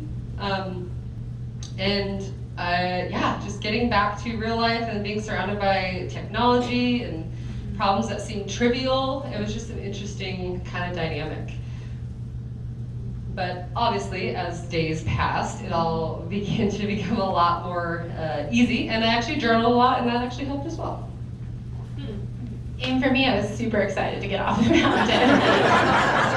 The whole time I've been joking, if we get to the top, I can go home. If we get to the top, I can go home. So I was very excited. But yeah, adjusting back to normal life was a bit weird. Something that I experienced was we just made so many really life or death decisions that when we got back here, I didn't realize my nervous system was so amped up. I had a day where all I had to do was go to lunch with some friends and go on a hike, and I had cortisol pumping through my body. And it took a while to bring that down and regulate it. It probably took about 2 weeks. So that was a weird thing that I hadn't anticipated. And the other thing, like Marcelle said, just the comforts of home. Being in a climate-controlled environment was amazing. I could open the fridge and there was so much food, water, showers. Showers. It's a sore point for us. Anyway, it was really cool, but the craziest thing that I don't know if any of you think about very often, I know a lot of you guys hunt and camp and do all these things, but just, oh my gosh, we use so many squares of toilet paper when we go to the bathroom here. I still sit on the toilet, and you just kind of maybe it's just me, I just pull them out, and then I just sit there and I count them. 10 squares for a pee. I had 1 square per day at one point. 1 square. I had to let it dry and reuse it. We didn't get into the depth of the hygiene situation, but it was dire for a while.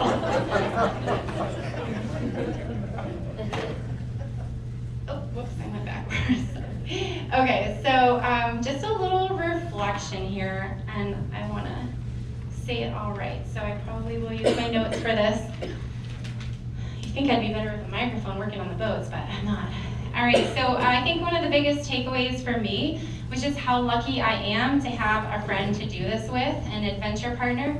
I think that team dynamic is so important in so many aspects of life, but being in extreme situations with somebody, it's even more so. And it wasn't just 28 days that we spent on the highest peak in North America. We spent 3 years together, deliberately putting ourselves in stressful, extreme situations and trying to learn new things as we created this path of knowledge for ourselves. And that's what really mattered most to me. The time that we spent together, becoming the kind of people who could not only survive Denali, but really thrive there, because I think that we did. And when you do crazy things like climb Denali, you know, people always want to know why. Why suffer? Why freeze? Why take the risk? And all voluntarily, it just seems crazy. But it's not about the glory of the summit, as some people might think. At least it wasn't for me. What really mattered to me was becoming the kind of person that could be there. And that includes someone who's self-reliant, able to take huge goals and break them down into doable steps. Someone who can hold 1,000 tiny variables in their head, like weather, risk, Abby danger, fatigue, and make a really clear, solid decision. The kind of person who keeps moving when life is hard, because as we know it often is. And also the type of person who can keep a positive attitude through the challenging times. And I think that's something that is great on the mountain, but they're also great life skills. And becoming that person isn't gonna happen in the last 100 steps to the top. And it happens in all the thousands of tiny steps that we take as we're trying to get onto the mountain to begin with. When you put in the work and time, and that's what we did. So my heart is full of pride for all the work and effort that Marcelle and I put into doing this together. And for me, it was never about the summit, but about who I might become and who we might become in pursuit of that goal. So I know everybody has goals that they're trying to achieve, and it's a great framework. And I think that the challenges and the process of becoming is really the journey, and the people beside you and the people that support you. Oh gosh, I'm such a crybaby. They're what give you meaning, so thank you to everybody.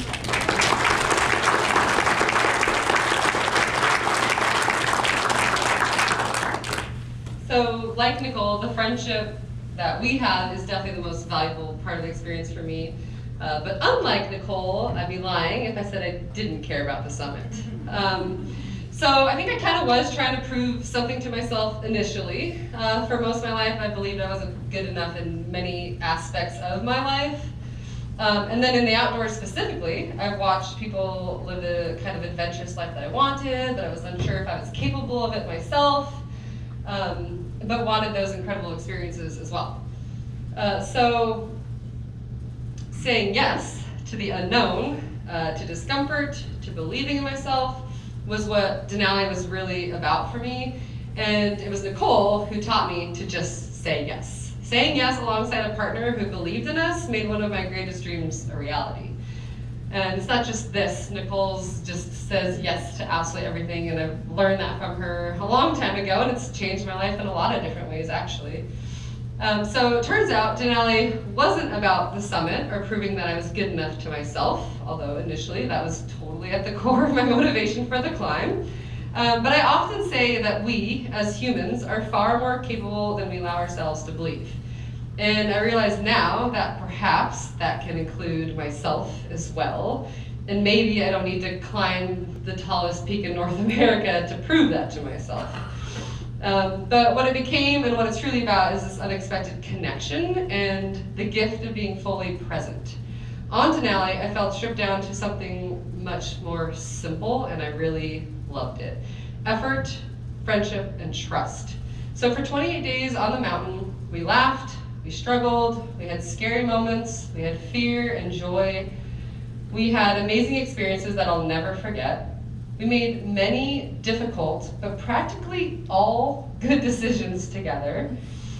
So the depth of my friendship with Nicole truly is the most meaningful part of this climb and the thing I'm the most grateful for. But stripped away from the distractions of society, as well as most technology, surrounded by this unbelievable harsh beauty, I also value that I felt fully present, which is something I don't always feel these days. So with the mountain, with my best friend Nicole, with our new friends, and maybe most importantly with myself, I felt like that was also a real gift. So that sense of connection, more than anything else I experienced on the climb, is what will resonate with me the most for years to come.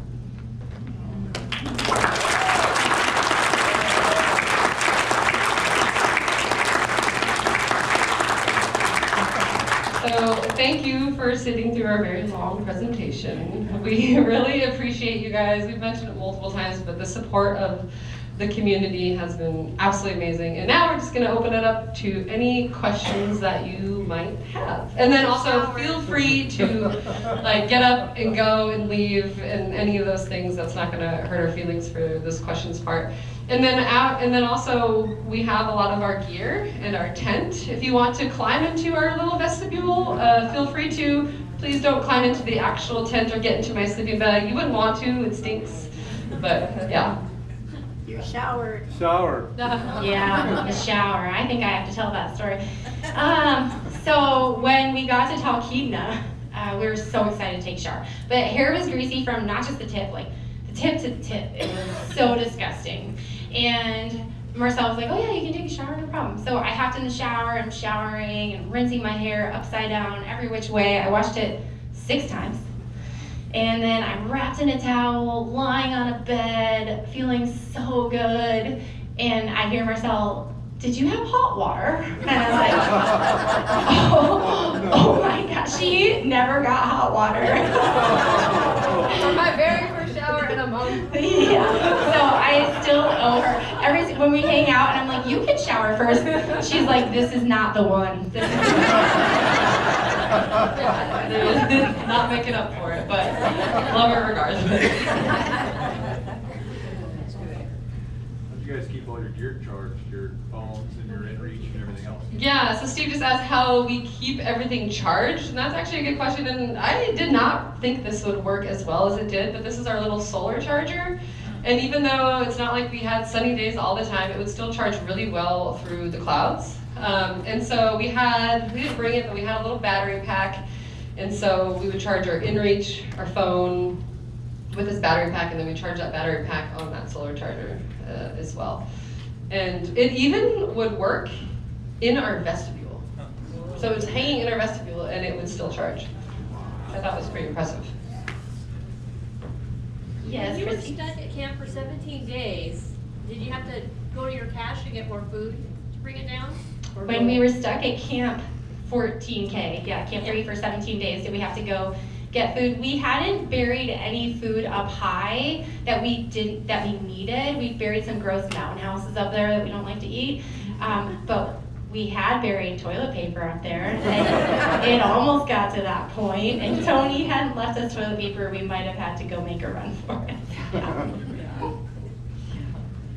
Yeah. What were the conditions that you needed to summit lighting when you were waiting? Yeah. What were the conditions you needed? Yeah, so we asked what were the conditions that we wanted in order to consider a good summit window while we were waiting, and luckily or unluckily, it was just bad enough. It was so obvious that nobody was summiting. But we did make parameters for ourselves. We said that we weren't going to go up there if it was more than 15 or 20 mile per hour winds. Yeah, I think if we had kind of said, well, if it's lower than 20 mile per hour winds, then we'll try it. But we care about our lives. We don't want to lose digits. The summit's not that important. So we made sure that if it was more than that, we weren't going to do it.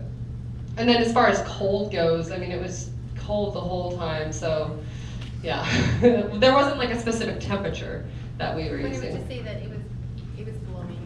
It was just when we couldn't summit, it was fine at 14K, but it was howling up top. So it wasn't really the cold that was deterring us, it was this weather. We would go read the signboard and it would say polar low, another polar low, another polar low. And people were getting frostbite left and right, just trying to summit in bad conditions and not making it. So yeah, it was pretty obvious that nobody was gonna summit during that time frame. Yeah, our friend Greg was not the only person who got frostbite on that. I think the Park Service said that a lot of people ended up getting it last year. Yeah. Can I ask how you guys slept? Like, was sleeping pretty good? Yeah, I feel like I slept pretty darn good. Yeah, we were both just like snuggled up in our negative 40-degree sleeping bags, and you sleep in a lot of your clothes too. You're not just in these sleeping bags, you're also in a lot of like puffy coats. A lot of times we're going to bed in our jackets, and you're just kind of, yeah, and yeah, fully in our heated water bottles. Yeah, so we would boil water at night and we would pour it into our water bottle, and then we would stuff it in. We have over there like something that insulates your water bottle, and then we would stick it down our shirts or down our pants, and I would call it my little Colby. And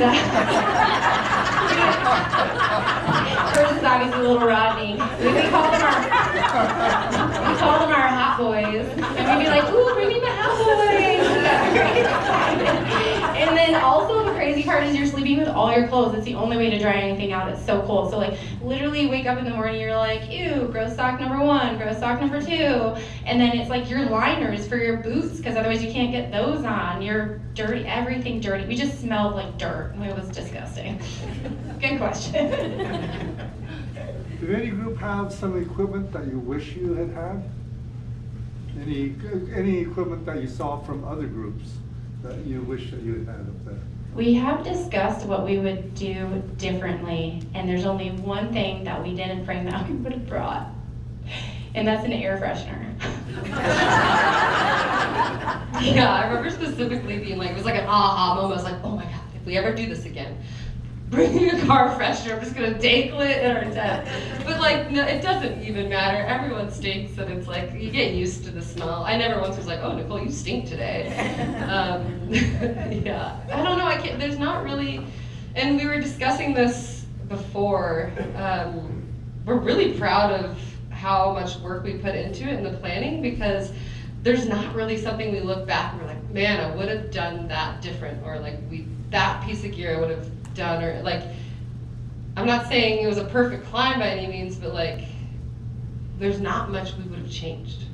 And that could have been a different outcome had we had different experiences. Maybe something else happened, we would have been like, oh, well, that would have been really good. But with what we had, I think, yeah. What's next? What's next? Funny you should ask. Aconcagua in South America. So that was actually Nicole's goal. And I was like, I don't even know what this mountain is, but I'll do it with you. And so that's gonna be next January is what we're planning for if all goes well. Yeah. To clarify, in case you don't know, it is higher than Denali, right? So it's almost 23,000 feet, and it's the highest peak in all of the Americas. And they have really great wine and meat there, so that's why I'm yes. I'll be there. Awesome, you can meet up with us. Question in the blue shirt back there? If you don't care about summiting, why would you go to another mountain? If you don't care about summiting, why would you go to another mountain? Yes. I honestly, well, it's crazy, because I want to do Aconcagua, but I mean, if I don't make it to the top, that's fine. I like seeing new things. I think a lot of us in this community feel that way. Experiencing new things. I love going for the view. It's a desert. It's not a glaciated peak. It's totally different. And I'm just excited to experience something new. And my husband and I went to Argentina about 10 years ago, and I really, really loved it. And we took a picture with Aconcagua in the background before I was ever into any kind of mountaineering. And I just, yeah, I don't know. It's just kind of like, if I don't make it to the top, it's all right. But we're going to drink a lot of wine, eat a lot of meat, so it'll be great.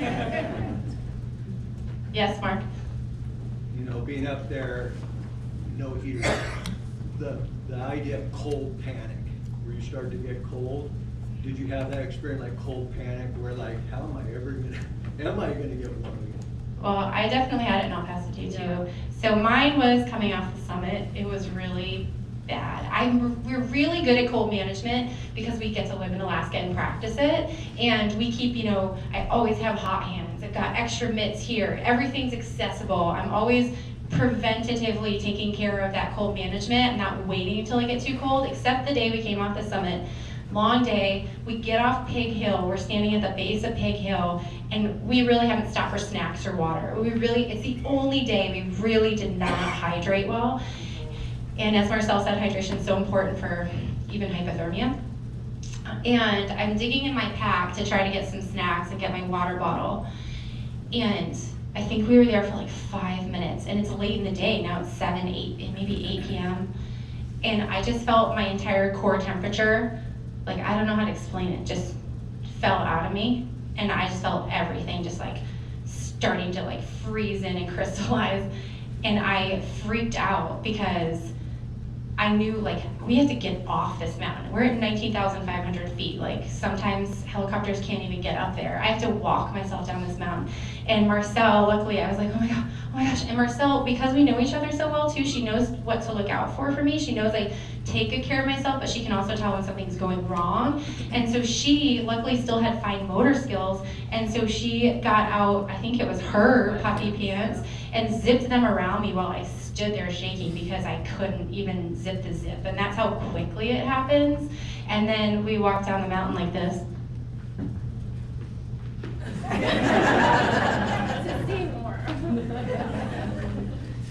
Yeah, and then I guess my moment was, we kind of mentioned on 16K Ridge when I was like stopped there trying to like shelter from the wind for a minute, and I just lost my hands completely, and was just kind of like a little panicky, honestly, because I just was like, I never have issues with cold, and I just was like, oh my gosh, like I need to be able to hold my ice axe. I need to be able to, like, it's pretty technical terrain right here. And Nicole was like, you need to take these hot hands. And I was like, no, I don't. I'll be fine. And she was like, yes, you do.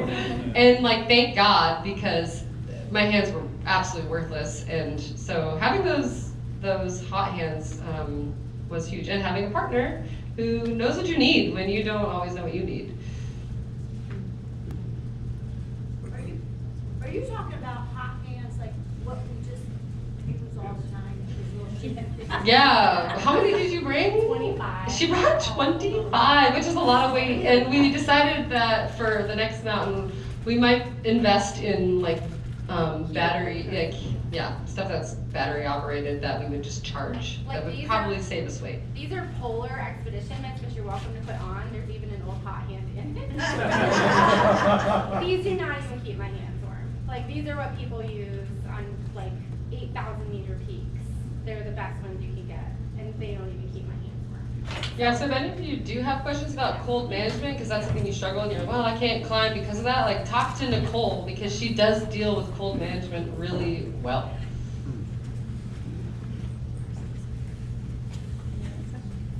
I'm just curious if you guys tracked your cost, like your total spending to do that. I don't know if we wanted to, but something if we had gone guided trips are like 15,000, and then all of your gear. So we saved a lot of money not going guided. I couldn't tell you. Yeah, she says around $5,000. I'm not even sure. Our sleeping bag alone was $1,000. So yeah, and we split the tent cost. And, we split our room. Yeah, but yeah, we split a lot of costs, which helped. But yeah, it was not cheap. Anybody else? Any other questions? Well, we'll stay after so you guys can ask questions if you want to. Oh yes, Zach.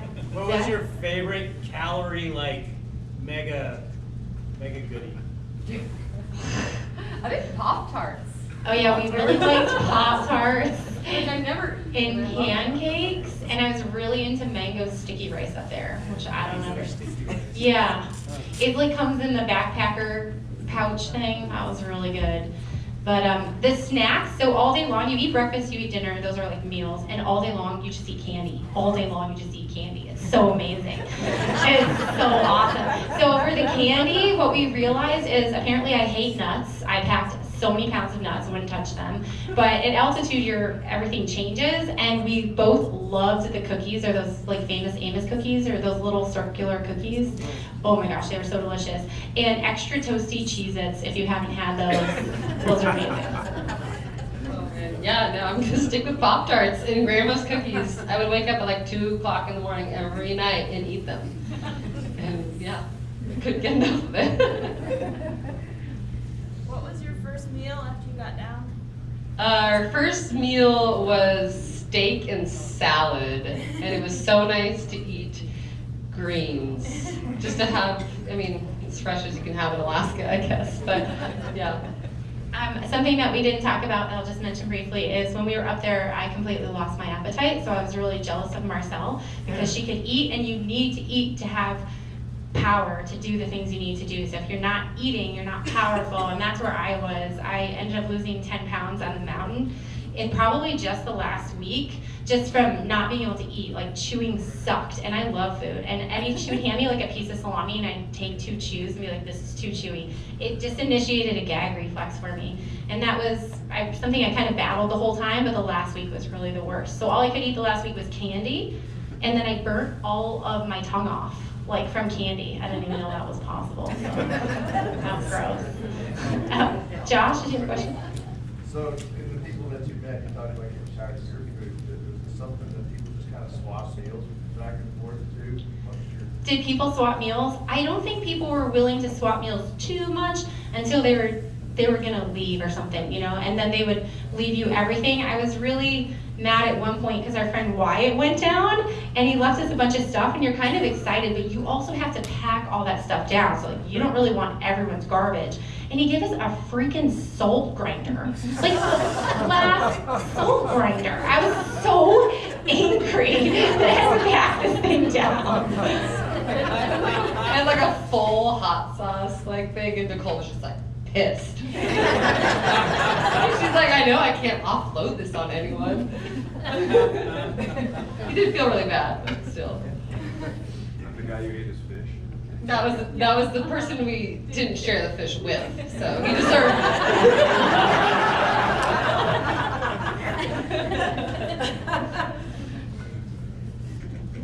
Well, thanks everyone. Yeah,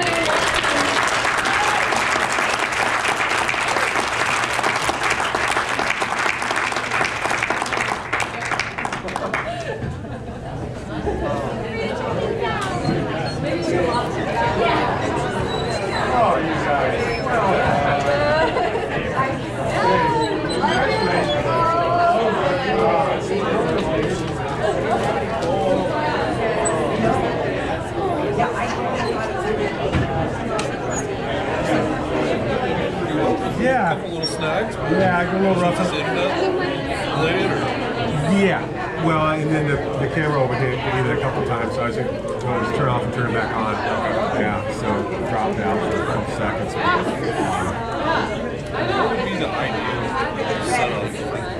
So what you need, just so I've got 3. I've got this GoPro and I've got 2 more new.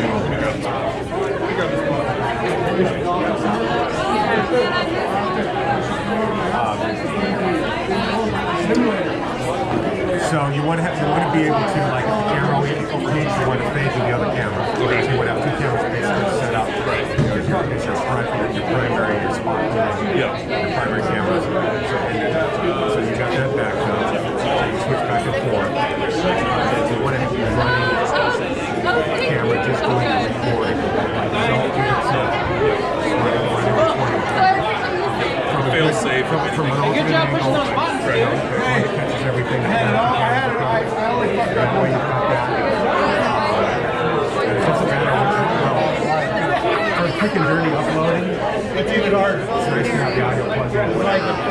Doing switching on. But it doesn't matter. You can have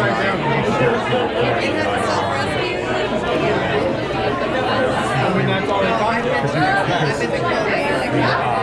software will take all this stuff and sync it all up. Oh yeah, did we tell them before? Doing everything. It'll take care of it. What would a... Hey, Thank you. yeah. That was great. I'm Nicole's husband. Hey, I'm Ryan Parsons. See ya. Been a while since I've seen you. Yeah. I didn't know that was Rodney's wife. Oh yeah. Yeah. That's right. I had family in Nebraska watching. Oh, good. Yeah, the first 15 minutes was a little rough. They're like, hey, what's going on? And I was like, oh, new link. And then they're like, oh, this is great. Well, and then, so I was using the internet here because I thought it would be better. First 15 minutes, it was rough. I switched over to my phone for the rest of the time. It's perfect. Thank you. Worked out. Okay, you bet. Yeah, for some reason it wouldn't connect up to that original link, so I just made a new one. Internet and Seward, you know. Well, yeah. Dude, you don't have to listen to it. I know. Last time. 10 times. Done.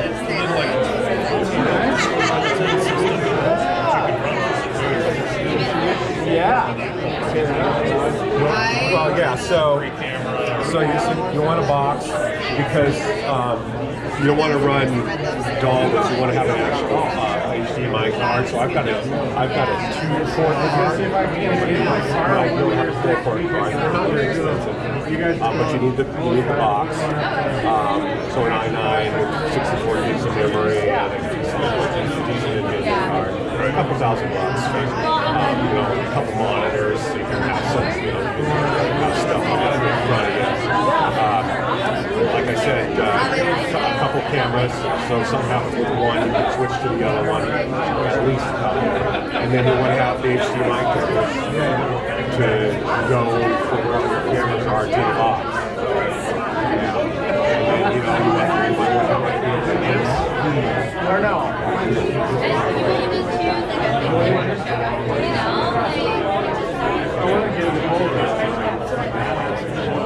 I wrote it. It's got the pockets in it. So I should write that in this gap.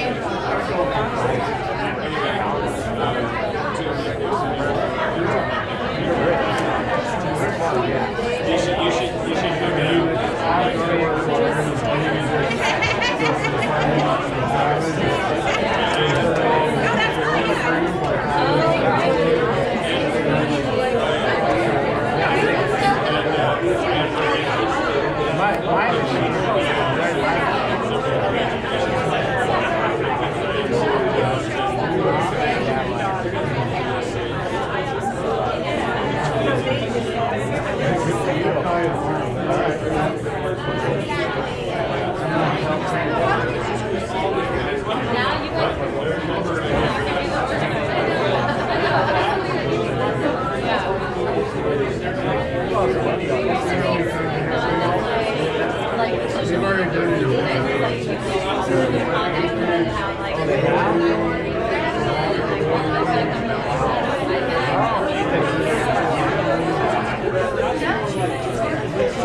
She has a silver.